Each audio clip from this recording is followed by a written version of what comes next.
Good morning, ladies and gentlemen out there in YouTube land. Thank you very much for joining me. This is TheCiroth, and let's play some Europa Universalis 4 with the Mandate of Heaven preview build going on here. I'm currently live on Twitch, so there may be some distractions going on here. But, you see here, Japan is looking completely different. And as the Shogunate, you have all of these lovely, lovely vassals that don't count towards your vassal limit, much like the HRE. So another little thing that they've added is the Emperor of China, where you have tributaries, which are basically semi-independent nations that every year must give the Emperor mana, one of the mana points, or gold. And they introduce celestial reforms. The monarch gets a whole bunch of stuff and enact decrees, and you want mediocrity to be turned up. And they also get the ability to establish tributaries and get bonuses. So that's kind of a goal that you kind of want to do if you're playing in this area. Another little thing they've added is ages. So there's 4 ages throughout the game, and you basically have little tasks to do while you're in there. And so you have different, and after once you get 800 points, 800 splendor, which is increased by doing these, you have the option to do a bunch of different things. And I'm being assaulted by a cat. Anyways, and there's each age has 4 areas that are specific to some nations. Like the Ottomans get the ability of better sieging, and Portugal gets more settlers. Denmark gets reduced liberty desire, and Venice gets more trade. So, and then one really big thing here is you get like justified wars, aggression of the AE impact here. Huge for Europe. Not so much over here. High developed colonies, very much so for a nation that colonizes. War taxes, 0 for the rest of the age. So you can go do lots of wars, raise war taxes, and not have any problems with that. What's up, kitty? Ow. That was my shoulder. Anyways, cat just dug his claws in my shoulder. All right. Now, there's a few other changes going on. But those really are some of the biggest ones that I've noticed. So we have a bit of a force limit. So now, another thing, for those familiar with Japan, like there was a gold mine over here. There is no gold mine here anymore. So, yay. There's a lot of little things going on here that's kind of cool. So let's just go ahead and hit the unpause button. Too few rivals. Ming is currently rivaling us. I'm not going to rival them.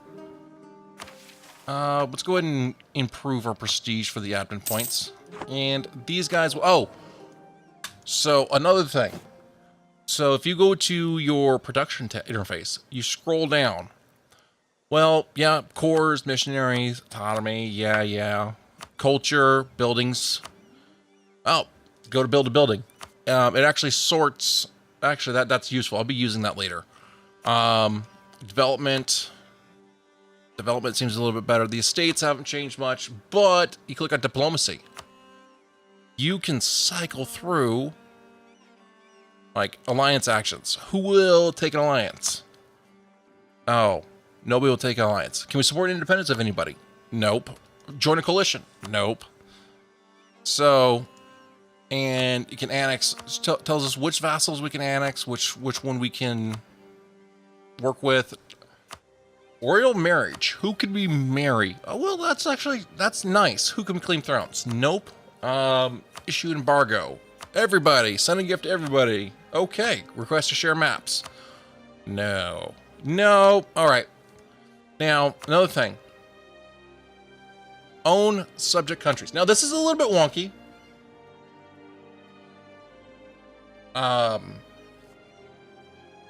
This gets a little wonky. At 200, even if there's still room, even though it's at max, if there's room for improvement, it will continue on just sitting there until it maxes out. And so you gotta babysit that a little bit. And Twitch chat is asking me, how do you make a dynamo? It's as simple as making a vassal. And once you make a vassal, before you reform Japan, they become a dynamo.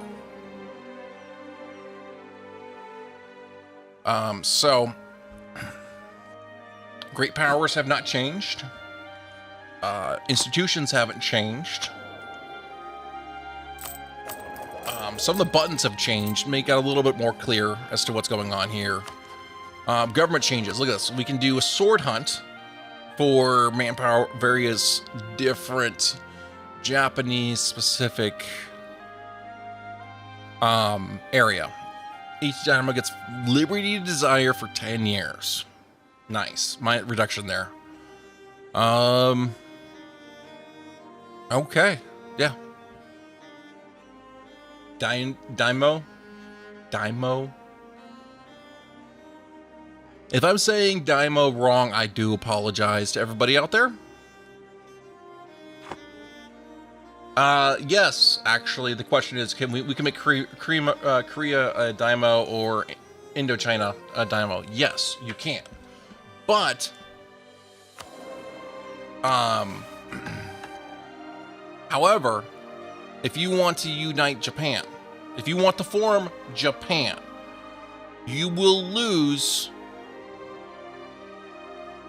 cores in all provinces owned by our Daimo subjects. Every Daimo changes the feudal.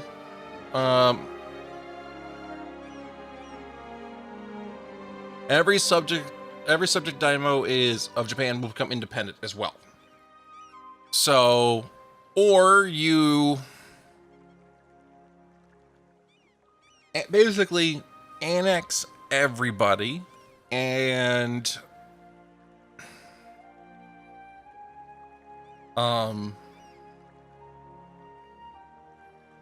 so is not a subject nation. Japan does not exist. One of the following must be true. It's not a subject nation, is a tributary state. So I think you have to leave the tributary here to make that happen. Or you can sit there and annex everybody and hit this button and lose all of your daimos. So all right, we are going so the goal, I think, is to try to just chew up here. I want to get into America. So I think our first colony is going to be here. So hopefully there's a nation here we can go eat and basically try to get ourselves over to America as quickly as we can. So we are going to hit the unpause button. And look at this. Already they are going to work on improving relations. Now, for range's sake, I'm thinking we should actually do a little bit of our own. Here. So let's go ahead and improve relationships here. All right, so got a new queen. We have an heir. So this heir will be Sholomo. And boom. All right, so let's go ahead and, yep, we'll marry you. Now, I'm thinking we will go ahead and, if Korea or Ming offers us to be a tributary, that is actually really good for us because that means, see, Korea here is a tributary state of Ming. If I attack Korea, Ming will defend them. If we become a tributary, Ming will not defend Korea. So if we say a tributary, like if we, tributaries can attack tributaries with no problem. It's just when we go into the other ones here. All right.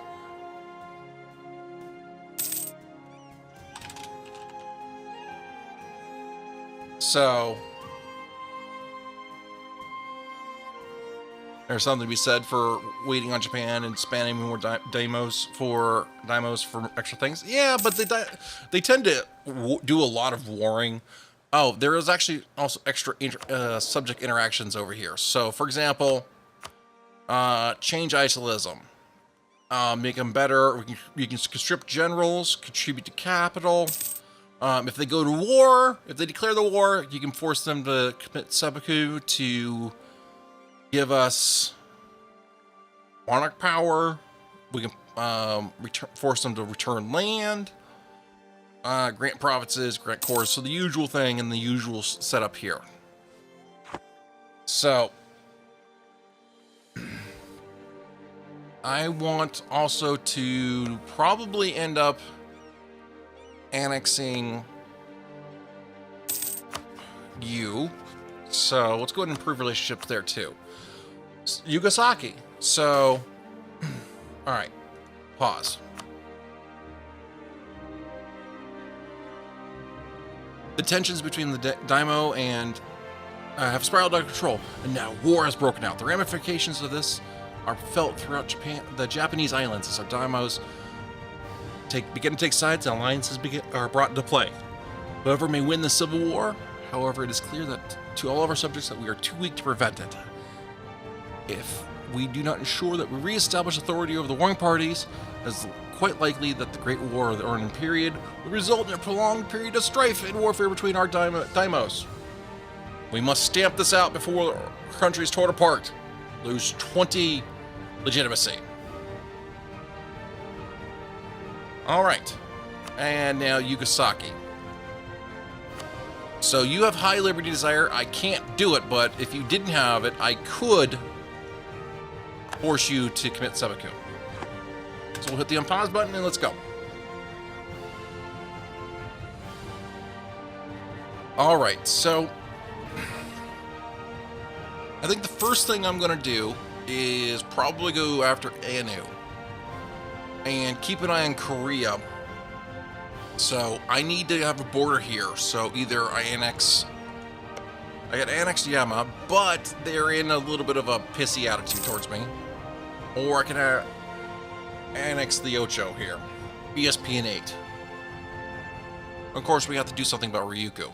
Now, the next problem we're going to have here is I'm going to need to probably annex Shiba. Or Imagawa. Probably Shiba will work. So, because I need to be able to be touched, my capital needs to touch the coastline. Otherwise, it turns into ridiculous here.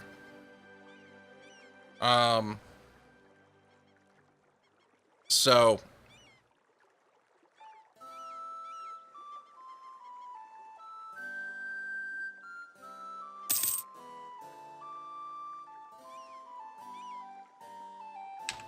all right, so anyways, what do we got? So actually, we're gonna go up to speed 4, and what we're going to, we can't do any merchants here, so we are just to have you do something. We're gonna collect from trade. We don't have the trade range. I suppose we could collect from trade here as well. And let's see. That's the best we can do for the moment. At least it gives us something better than nothing, I guess. So, all right. So we are still, yeah, the Age of Discovery will last until I think 1550-ish. And then about every 100 years, it lasts a while.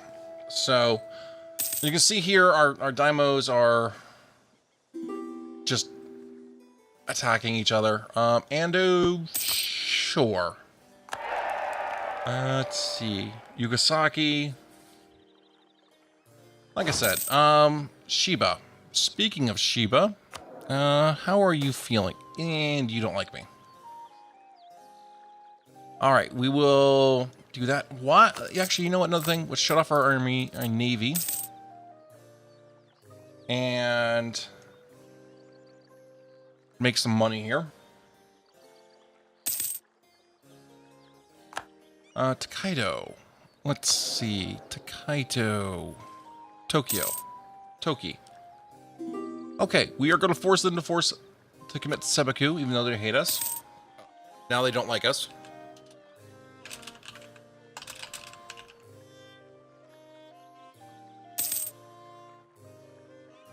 Alright, so let's see. Now, here's an interesting choice going on here. Japan has the option of being more isolationist, become more isolated, or move towards open. And let's see. Go full isolationist in 6 instances. So, and I've yet to find where my isolation is. You would think that would be under government, but maximum absolutionism, I have yet to figure out where that is, and I've been looking around for it, and I'm not sure. So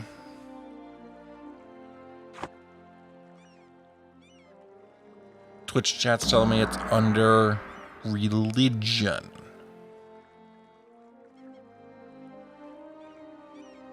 Oh, actually, that right there. Oh, okay. So, adaptive level 1. So, I guess that means is it takes longer. What is the benefit for?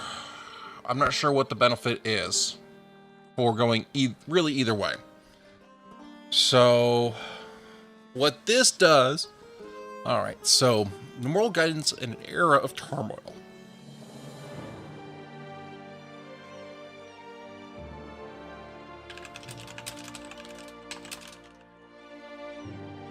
All right, so many of the leading daimyo in Japan are either self-made men or depend on the loyalty of those who are our moral codes. However, press the importance of lineage and loyalty and social order. That should read and press the importance of lineage, of lineage, loyalty, and social order based on the imperial court. Confucian scholars are now exploring the teachings of Chu Xiu for guidance in the governance of our country.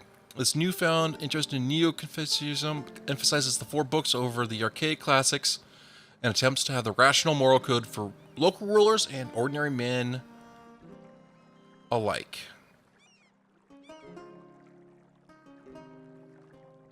So we can either move more open, or we can go isolationism.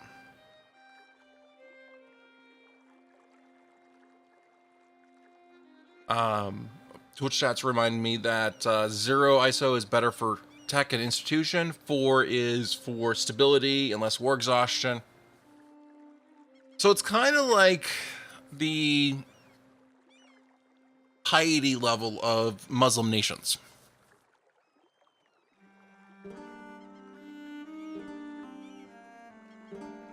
Interesting. So I think we want to go more open for better stability cost and less war exhaustion, because we're probably going to be doing a little bit of war here. Although, if we want to go full isolation, go ahead and get this. Go full isolationist in 6 instances. In at least 6. Well, Fine. Let's see what happens. Let's see how that works. So we are still adaptive. Okay. Diet vet. Really? What are you doing here? Anyways, we still have a few years before we can do any type of annexation here. Naboo. Really? Really? Really, Naboo? Go force up Seppico here. Twitch chat's telling me my ISO versus Daimo's ISO is Liberty Desire. Okay. How much? Let's go ahead and actually, we should have been doing this a while back. Let's go ahead and take a discipline guy. And I'm going to take, I guess, a yearly prestige guy right now. And since we're just pretty much doing nothing right now, let's go ahead and just try to get some monarch points, because we're gonna need that soon enough. What is my max Diplo? All right, I have room for one more. Okay, so we will take the mercantilism and. All right, so you go ahead and come on home, and there's not much we can do right now, except for try to force things over. And so I guess we'll go up to speed 5 and just let the scream go down. And so, all right. So, anyways, ladies and gentlemen out there in YouTube land, thank you very much for joining. We'll see you in the next episode. So make sure you guys like and subscribe, and have a great night. Goodbye, everybody.